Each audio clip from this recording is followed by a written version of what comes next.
Please give a warm welcome to Academy Award nominee Kirsten Dunst.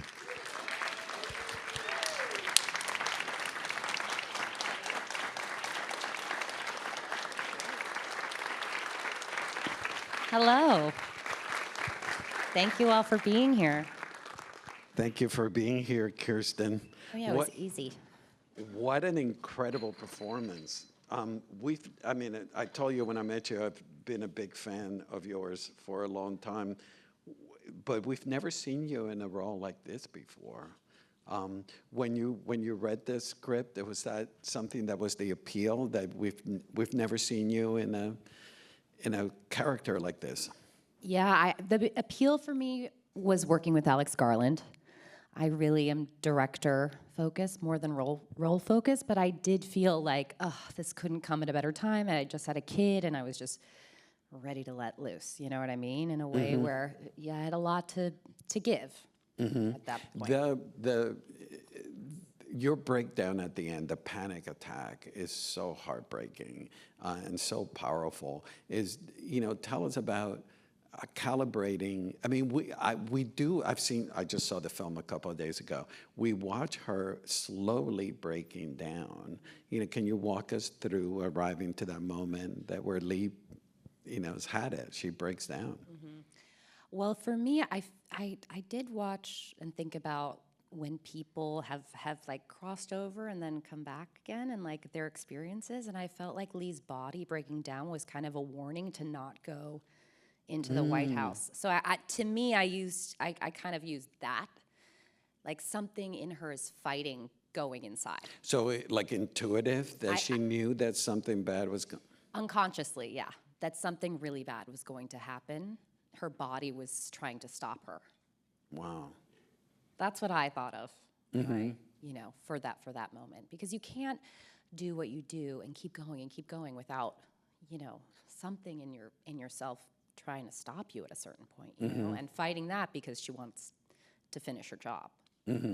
One of the remarkable things about your performance is that she looks like something has died in her from the beginning, and we see it in your eyes and the way you move. How, can you tell us about achieving that sort of dead and inside quality about her?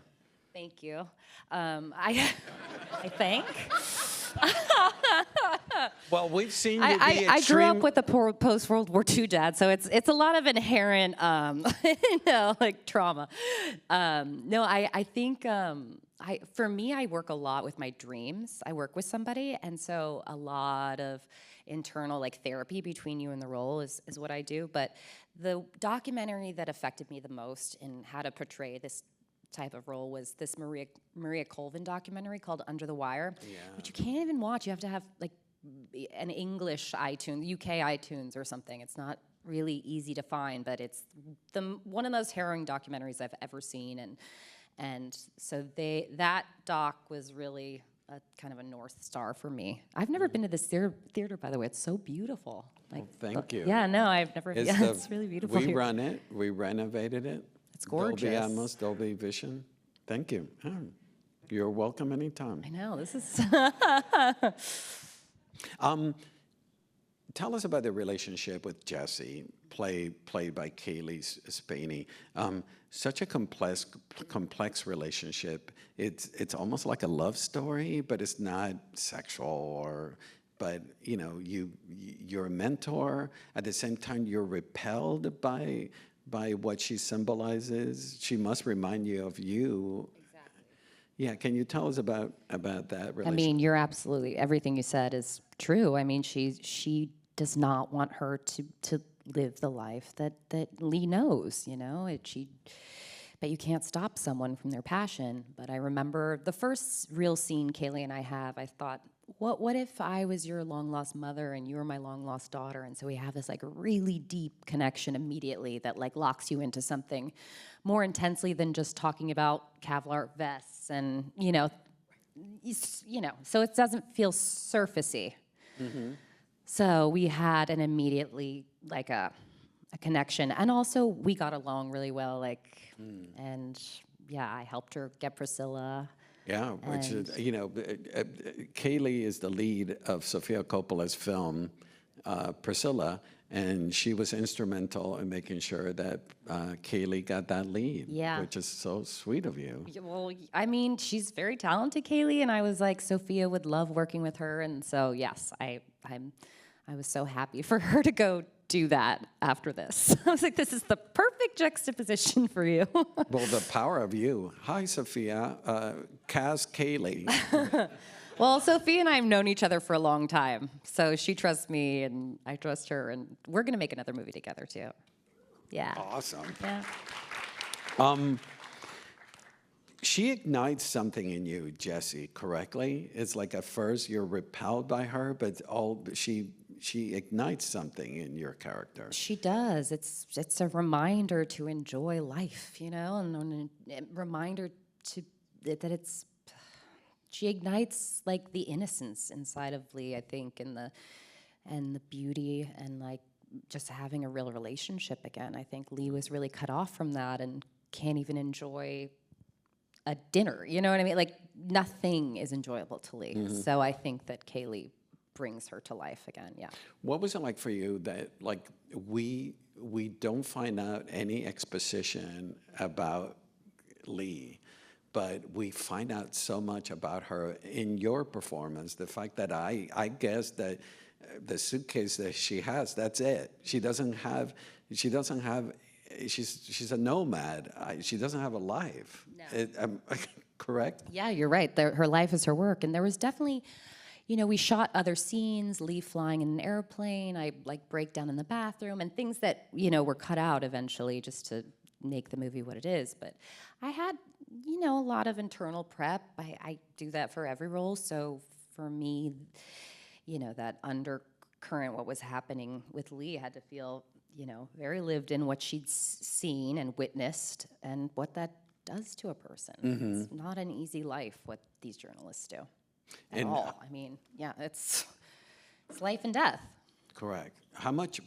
Your relationship with the camera, I was obsessed watching your performance, and you're always, it's like an extension of you, the camera. And also a complex question.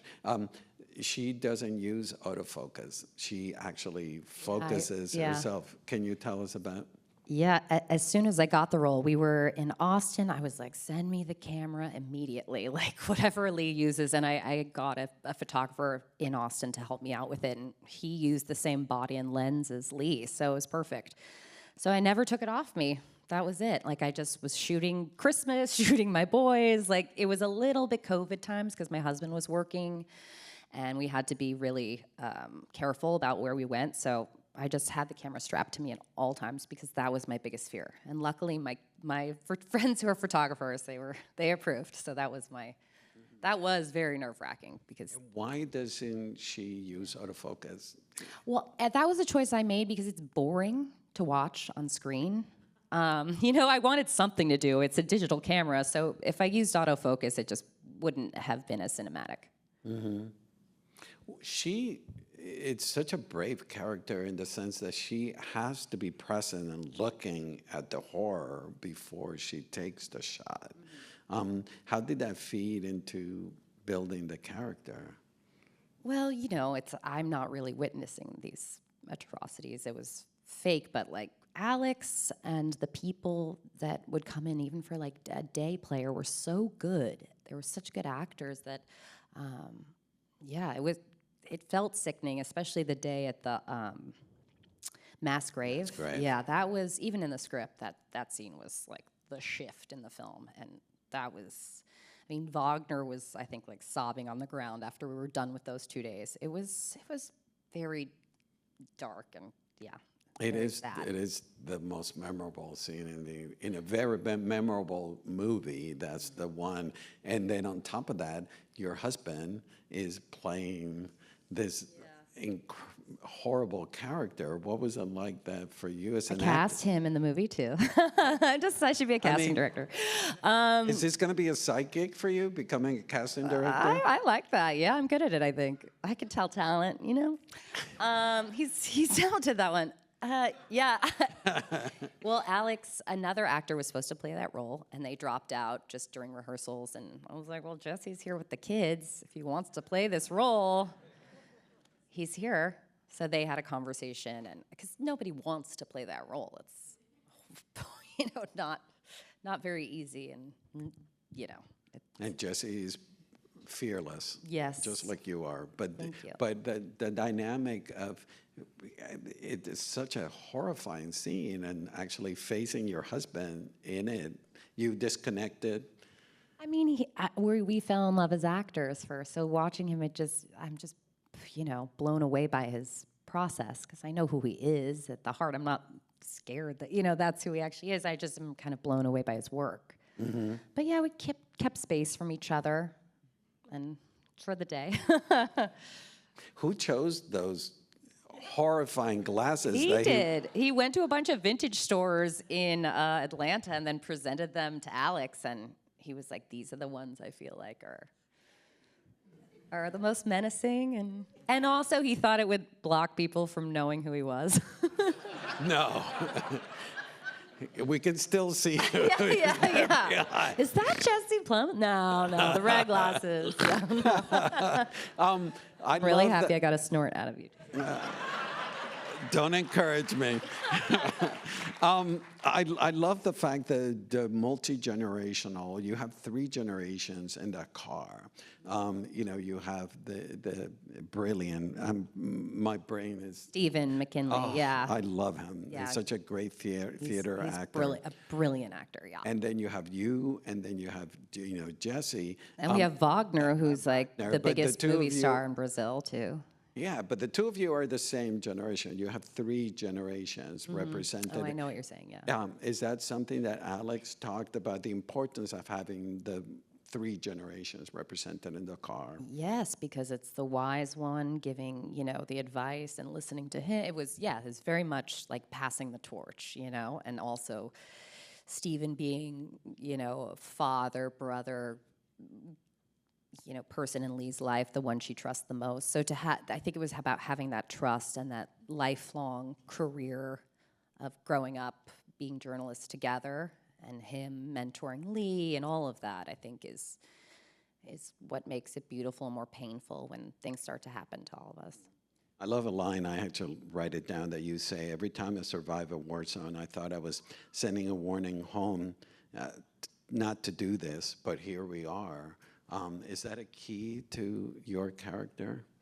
I think Alex wanted to set this movie in America because it would be so much more unnerving for the audience. And I think that very much is. I mean, when something happens in your own country, you feel like, as a journalist who's seen it everywhere, you wish that it wasn't happening in your homeland. Mm-hmm. No, that line struck me because I'm just thinking that Lee is determined. She does what she does to warn people, but the warning signs are not being listened to. So that must be... welcome to this is our country, right? I mean, it's very weird. That must be part of why her breakdown, the slow breakdown, the fact that she's out there like Cassandra saying, "Stop this." Stop. Yeah, 100%. Yeah, it's like to actually see it in where you live and see your parents avoiding things or whatever. I make comments about my family being on a farm, not dealing with any of it, and we go to that town where everyone's also not wanting to deal, and that's part of us as humans. We want to live in our own bubbles because it's so horrible. Alex Garland's approach visually is so radical in the sense that we've grown accustomed to seeing war photographs and war coverage that is, happening in other parts of the world, but then he uses that iconography in this film. Shooting, he doesn't use quips, so we don't see blood spurting out. It's very, very naturalistic. From you as an actor, watching this happening all around you, what was it like for you? Well, the last 2 weeks, we shot the film in order, and the last 2 weeks was, the end with all the gunfire, and he used full rounds instead of half Oh, wow. So the blanks. sound. The sound was so intense. And yes, when he was explaining when someone dies, there's not blood squids. It's very simple and and not something that's so movie, squirting everywhere. Like it was very realistic. Everything felt as real as possible. We had real Marines on set. The choreography, everything was very, very well thought out. And he grew up with journalists, Alex Garland. So this film especially was very close to him. And the way he grew up. And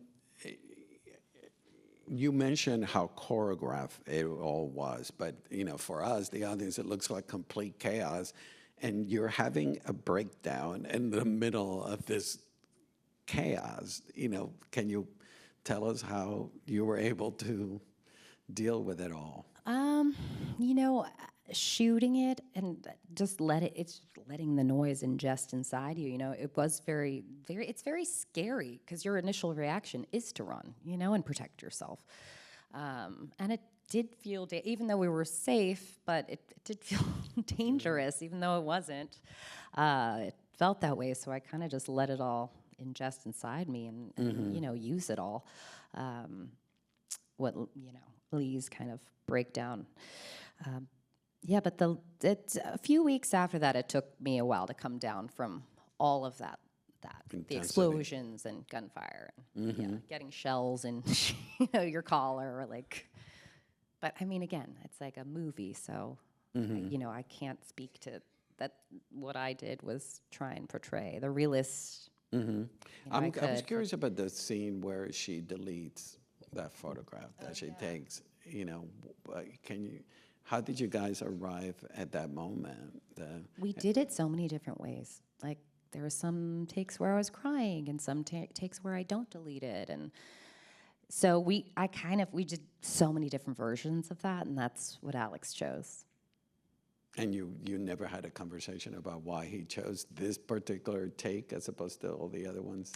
I didn't. I felt like I trust Alex as a director, and that's I think that I like that she deletes the photo. It's too intense. It's too personal for her to keep it on her phone. She has it in her brain for the rest of her life. She doesn't need a photo of it.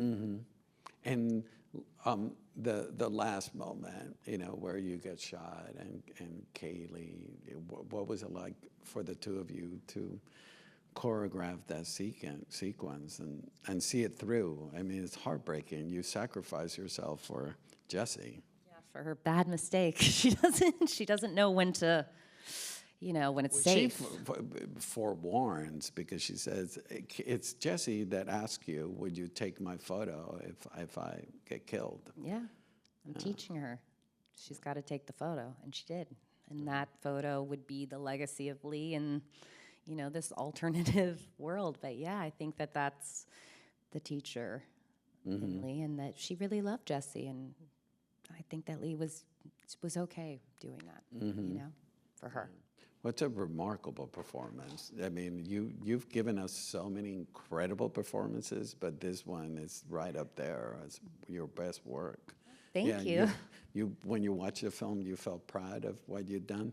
No. I watch a film and I go, oh, on that day this happened. It kind of is like watching a home movie almost. Yeah. Of your life during your time in Atlanta. And I was really impressed with what Alex did. I really was. I was really blown away. And it gave me feelings that I hadn't felt watching a movie in a very long time.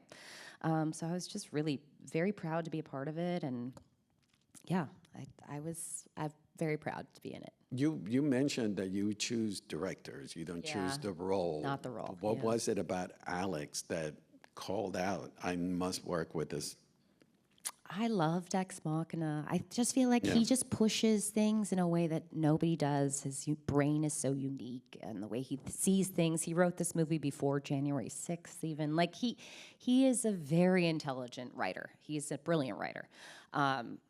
So I like taking chances with people that want to push the envelope, do things differently, and he has all those elements. Like, his his on-set photographer, his DP, like we're in it together. I like working with people that want to make something, or are trying to do something that's different than the rest. And then you're Sofia Coppola's muse. I mean, now how many films has been? You did Virgin Suicides, you did Marie Antoinette, you did Beguiled. Yeah. And then you say you're working on a new one. What is it about you and Sofia that is like kismet?